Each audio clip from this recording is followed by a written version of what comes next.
وين ربي بوحدات وذا تغنيني إساقا ودود عن تشيقة لا وذاقيني إساقا وحودون يبا عيدي لواستيني بسم الله الرحمن الرحيم. الحمد لله الذي خلق فسوى وقدر فهدى، والصلاة والسلام على نبينا محمد وعلى آله وصحبه وسلم أجمعين. waxaan noo soconaya casharadeenii taxanaha ahaa ee aan magacyada ilaahay subxaanahu wa tacaala aan marba mid uga hadlaynay, oo mid walba intii ilaahay subxaanahu wa tacaala noo ogolaado aan sharaxaad kooban ka bixinaynay. waxaana ka hadli doonaa laba magac oo isku dhow oo ilaahay subxaanahu wa tacaala uu leeyahay oo aan rabno inaan hal cashir ka wada dhigno. waa magaca ilaahay subxaanahu wa tacaala ee ah Ar-Razaaq oo ah quudiye, iyo magaca kale ee Al-Muqiit ee ah Allah subxaanahu wa tacaala inuu yahay quud qaybiye. culimada muslimiintu waxay yiraahdeen marka Ar-Razaaq waxaa weeye ilaahayga kafaalo qaaday qof walba wixii uu quudan lahaa ee adduunyada intuu joogo oo uu quud u heli lahaa. ilaahayna subxaanahu wa tacaala awoodaha u gaarka ah ee asaga uu keligiis leeyahay bay ka mid tahay inuu khalqigiisa oo dhan uu quudiyo, nooc walba oo khalqi ay yihiin, hadday bini aadan yihiin, hadday xayawaanaad yihiin, dhulka, cirka, qolo walba waxaa jira quud u gaara oo ay u baahan tahay oo ilaahay subxaanahu wa tacaala uu ku quudinayo. waana waxyaabaha ilaahay subxaanahu wa tacaala uu asagu sheegtay inuu keligiis bixiyo. hal min khaaliqin ghayru llahi yarzuqukum min alsamaa'i waalard, oo ay ka mid tahay waxyaabaha ilaahay u gaarka ah inuu asagu yahay kafaalo qaade dadka risqigooda siiya. wamaa min daabbatin fi lardi ilaa cala allahi risquhaa. wax kasta oo dhulka ku dul socda ilaahay subxaanahu wa tacaala baa arsaaqdoodii mas-uuliyadeeda qaatay. waana meesha laga yiraahdo mar walba ilaahay subxaanahu wa tacaala maadaama uu risqigaagii ku kafaalo qaaday, asagaa ku siin doona, asagaana sida aad ku helayso iyo duruufta aad ku helayso kuu sahli doona. sidaa darteed ilaahay subxaanahu wa tacaala waxyaabaha uu amray waxaa ka mid ah risqigaas inaad cunto ood quudato ood isticmaasho. markaad isticmaasho ood quudatana aada ilaahay subxaanahu wa tacaala ku shukriso oo aada u mahadnaqdo. kuluu min tayibaati maa rasaqnaakum washkuruu lilaahi in kuntum iyaahu tacbuduun. wuxuu kaloo ilaahay subxaanahu wa tacaala khalqigiisa basharka ah ka mamnuucay in ayaga oo quud la-aan ka baqaya oo dadkan ay dhalayaan ama ilmaha ay dhali doonaan ama ilmaha ay korin doonaan ayagoo uga baqaya ama quud u weysaan inay u dilaan. waxyaabaha ilaahay nahiyey bay ka mid tahay. wuxuuna u nahiyinayaa ilmaha dhalan doona ilaahay baa mar hore sii diyaariyey wixii ay quudan lahaayeen. walaa taqtuluu awlaadakum khashyata imlaaqin naxnu narsuquhum wa iyaakum. ilaahay subxaanahu wa tacaala waxyaabaha uu quudka u ballanqaaday waxaa ka mid a qofkii uu ka arko inuu ku dhowrsan yahay oo uu ku taagan yahay jidkii dhowrsanaanta, wuxuu ilaahay subxaanahu wa tacaala u furayaa wadooyin u gaara oo uu quud ka helo, mararka qaarna uusan filanaynin. waman yattaqi illaaha yajcal lahu makhraja wayarsuqhu min xaysu laa yaxtasib. waxaa kaloo ilaahay subxaanahu wa tacaala uu aada iyo aada u dhiirigeliyaa qofku inuu shaqaysto oo uu nolol fiican raadsado si uu sabab ugu noqdo inuu nolol fiican uu ku noolaado. saa darteed ilaahay meelaha uu risqiga qofka uga keeno waxaa ka mid a kow inuu asagu toos u siiyo oo ilaahay subxaanahu wa tacaala uu irsaaqo, asbaabihiina uu u sahlo. oo ilaahay subxaanahu wa tacaala baa kafaalo qaaday ina allaha huwa alrazaaqu dulquwati almatiin allahu aladii khalaqakum huma rasaqakum. wuxuu kaloo ilaahay subxaanahu wa tacaala bini aadanka uu gaar u siiyey meelo ay arsaaqdooda iyo quudkooda ka soo saaran karaan, laakiin meelihii laga soo saaran lahaana uu asaga u diyaariyey. meelaha qofka uu quudkiisa ka diyaarsan kara waxaa ka mid a aqoontiisa, inuu cilmi leeyahay. cilmigaasa marka waxay u keeni doontaa inuu dahabka ka dhex raadiyo siduu quud u noqon lahaa. meelaha ay dahabka yaalaanna uu aqoontii uu ku raadsan lahaa ilaahay uu siiyey. markuu helana awooddii uu kala soo bixi lahaa uu ilaahay subxaanahu wa tacaala uu siiyey. sidaa darteed ilaahay markuu uunkiisa arsaaqayo oo khalqigiisa uu risqiga siinayo oo uu quudinayo, marna si toosa buu ilaahay subxaanahu wa tacaala risqiga kuu siinayaa. waa marka biyo lagu siinayo, waa marka maxaan ku irahdaa beerihii ay kuu soo baxayaan, ومرك إلهي وحول بو أسبابه أو سوك آديو إلهي بيها كإيمانيا كسينيو وبيدي كسينيو وحياة فربدان أديك آدن كنسان كرين إلهي كو كينايو مرك قارن رزقي وحو كو سينيا سيدا هذا صور شاقني أودي علمي أد معدنت هذا إيو وحاد هايستو أد وقصو دحسانا لهاي قوت كين إلهي وكسينايا wuxuu kaloo ilaahay subxaana wa tacaala si guud u ballan qaaday inuu qof walba ama uunkiisaba uu qaybin doono risqigii wataan soo sheegnay ma min daabatin fil ardi illa ala allahi rizquha waxa kaloo jirta marka risqi macnawi ah oo qofku dareenkiisa uu risqi ka helayo midna waa kii tooska ahaayo quudka aan ku sheegnay oo cunto iyo nolol iyo cabitaan aad ku helayso waxyaabaha uu ilaahay bixiyo quudka dadka u siiyo oo khalqigiisa u siiyo waxa kamid ah iimaanka qofku inuu ahlu iimaan noqdo oo ilaahay rumeeyo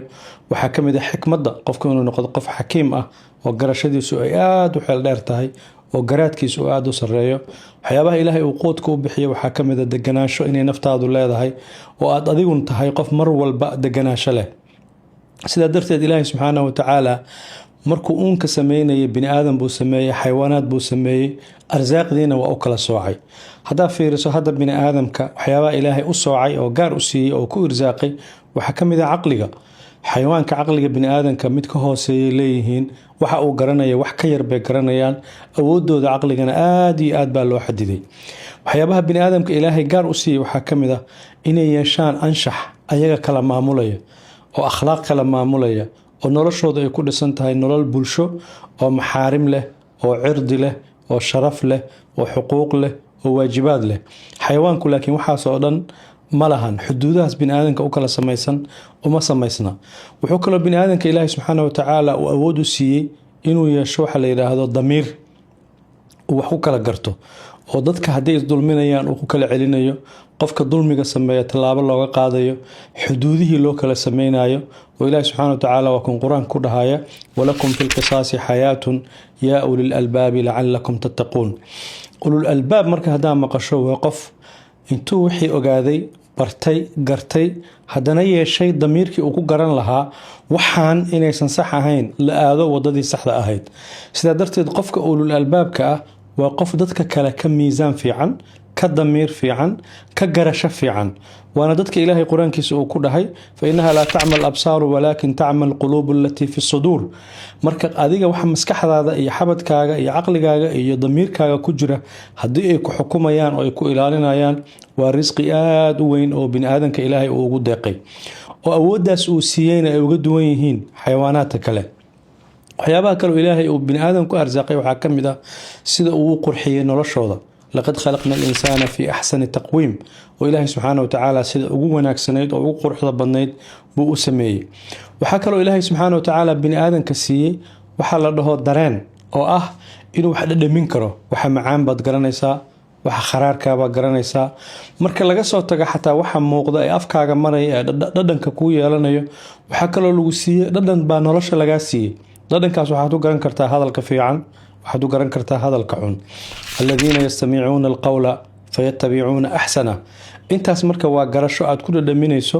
hadalka wanaagsan iyo hadalka fiican aad u kala garanayso waana quud ilaahay subxaanahu wa tacaala uu khalqigiisa uu siiyey sidaa darteed ilaahay subxaanahu wa tacaala marka uu bini aadankiisa quudinayo oo arsaaqda uu siinayo wax cajiiba buu marsiiyaa maraaxil kala duwan buu la maraa marxaladda koowaad waxaa waaye ilaahay subxaanahu wa tacaala risqiga wuxuu ku siinaya adigoon weydiisaninba yacni ilmahan raximka lagu abuuray isagu ma weydiisanin adiga mararka qaar markaad weynaato waxaad arkaysaa wax fara badan oo quuda oo ilaahay uu ku siinayo oodan adiga weydiisanin oodan ilaahay waxaasaan u baahanay adoon dhihin baad waxaa arkaysaa ayadoo ka hortaagan mararka qaar ilaahay subxaanahu wa tacaala markuu wax ku siinayo waxaa ka gaabisay kugulama xisaabtamayo يعني قف كانوا خلط كانوا جلسات درت رزق نوع عانه لجوي أما خلط كانوا سماي رزق نوع عانه لجوي رأيه إلهي وحي وكوق قرأ أرزاق أو يكوق تلقى وكسينا يا وحكلوا إلهي سبحانه وتعالى خلقي سكوق وذيا وحي أباهيه وحك بدن أنت ضباهنتها كبدن باهليسا نلشتا وجباهنتها كبدن باكيليسا مرر فر بدن وحقوق وذينا يا باهي هذا وحك فر بدن wixii aad heshay ilaahay uu kugu irsaaqayna hadan ilaahay wuxuu ku siiyay waxa isaga bixin lahayd cuntaad cuntay wadooyinkii cuntadaas ay ka bixi lahaayeen oo dhan ilaahay uu ku sii diyaariyay si ayada aysan kugu noqonin jiro ama cudur aysan kugu noqonin saa darteed adiga mu'minka ah ee muslimka ah waxaa laga rabaa maadaama ilaahay subxaanahu watacaala uu waxaasoo dhan kuu diyaariyey marka koowaad cidaan ilaahay ahay inaadan risqi weydiisanin kafaalo ilaahay baa haysataa kafaaladaas ilaahay bixiyey horta inaad ku kalsoonaato cid kale inaadan risqi u doonanin laba waxaa lagaa doonayaa adigu haddii aad gaarto awood aad ku maamusho quud oo ilaahay uu ku gaarsiiyey awood aad dadkii risqigoodii waxay cuni lahaayeen adiga mas-uul lagaaga dhigo oo ay ku imaan karto marka koowaad ilaahay wuxuu ku siin karaa cilmi aqoon aad ku soo saari karto aqoon risqigii ama quud ku soo saari karto wuxuu kaloo ilaahay kaa dhigi karaa nin taajir ah oo ladan oo dhaqaalo badan haysta oo dad fara badan noloshooda wax ka bedeli karo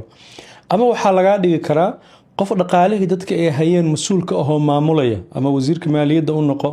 ama meelaha macdanta yaalaan iridda u taagnow ama meelaha dhaqaalaha kasoo gelaya imow meelahaasoo dhanna ilaahay subxaana watacaala wuu ku geyn karaa saa darteed waxaa laga rabaa haddii ilaha ay kasoo baxaan arsaaqda adiga lagu joojiyo oo adiga aa mas-uuliyadeeda qaado waxaa laga rabaa inaad u fuliso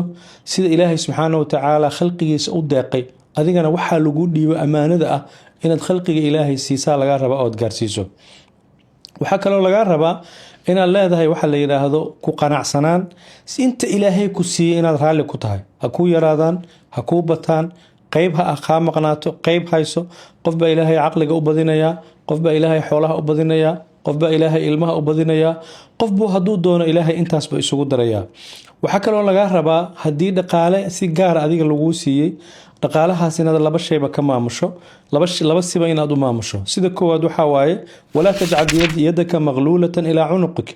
wax inaadan noqonin qof bakhayl ah oo wixii gacanta ku xirtay oo derbi ku dhegsaday oo xoolihiisa aysan ka baxaynin ayada lama ogola walaa tabsutaha kula albastina lama ogolo inaa wixii inta iska bixiso marka dambe adiga aad faqiir noqotona lama rabo waxaa la rabaa waladiina idaa anfaquu lam yusrifuu walam yaqturuu wakaana bayna dalika qawaama sidaa darteed xoolaha ilaahay hadduu adiga kuu dhiibay mas-uuliyadda ku saaran waxaa waa inaad si dhexdhexaada oo hagaagsan oo dadka anfacu leh adigana wax kaaga soo harayaan inaa u maamusho xaatim ibnu asan baa waxaa la weydiiyey xaggee wax ka cuntaa sidee cunto ku heshaa wuxuu yidhi ilaahay khasaa-intiisaan ka helaa oo ilaahay khasaa-intiisa iiga yimaadaan markii qofkii la hadlayay baa wuxuu ku yidhi ma ilaahay baa cirka kaaga soo rida oo cirka inta lagaaga soo tuuraad saas ku cuntaa wuxuu yidhi ilaahay dhulka hadduusan marka hore noo samayn lahayn cirkuba nooga soo daadin lahaa yacni ninkaa fiiri yaqiinta qalbigiisa ku jirta oo uu taagan yahay waxaa kaloo lagaa rabaa inaan nebi muuse calayhi salaam aan uga dayanno ilaahay subxaana watacaala sida wax u qeybinayo qanaacadiisa iyo iimaankiisa meeshuu gaaray inaan gaari karno nebi muuse calayhi salaam marbuu ilaahay wuxuu weydiistay rabbi arinii anduru ilayk waa meeshii ugu sarreysay ilaahay inaan adiga ku arkaan rabaa buu yidhi fiiri meeshuu gaaray hankiisa iyo fakarkiisa wuxuu gaarsiisan yahay inuu dhaho ilaahay oo adiga inaan ku arkaan rabaa halkaas nebi muuse gaaray wuxuu kaloo nebi muuse qur-aanka soo warinayaa markuu soo cararay ee uu meesha ceelka ahaa yimid ee uu noloshiisa ay ku adkaatay mararka qaarna uuba dareemay xataa inuusan cuntaba helaynin ilaahay buu haddana u laabtay wuxuu yidhi rabbi innii limaa anzalta ilaya min khayrin faqiir sidaa darteed waxaa lagaa rabaa inaad mar walba ilaahay subxaana watacaala ku tiirsanaato asagana aad aaminto inuu kuu kafaalo qaaday waxaa cuni lahayd wuxuu leeyahay imaam cali bn abi taalib radi allaahu canhu wa ardaah annaga inaan ilaahay risqi weydiisano na lagumaba khasbinba waxaa lagugu khasbay inaad ilaahay janno weydiisato janno u shaqaysato laakiin dadkii wuxuu yidhi waxay raadinayaan risqigii waxayna ka tegayaan jannadii la rabay inay maxaanku irahdaa ay raadiyaan oo ay aadaan sidaa darteed ilaahay subxaana watacaala wixii uu kuu kafaalo qaaday inaa aamintaa lagaa rabaa ilaahay magacyada uu leeyahay waxaa ka mid a almuqiit inuu ilaahay quudkaas uu khalqigiisa u keenay oo uu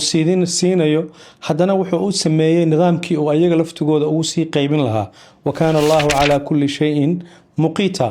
oo ah wax walba ilaahay subxaanahu watacaala isagaa gaarsiinaya isagayna boqortooyadaas gacantiisa ku jirtaa oo saldhiggii cuntada ka imaanaysay nolosha ka imaanaysay dadkana looga badbaadinayay inay ku halaagsamaan ama gaajo ugu halaagsamaan ama ay quud la-aan u halaagsamaanna ilaahay subxaana watacaala baa kafaalo qaaday inay dadkaanu quud la-aan aysan u dhimanin sidaa darteed ilaahay asagaa jirkan abuuray isagaana wixii ay ku noolaan lahaayeen oo ay risqi ka dhigan lahaayeen usii diyaarinaya saa darteed waa inaa ogaataa alla subxaana watacaala waxaa qarsanayso inuu ogyahay wax qalbigaaga ku jira uu ogyahay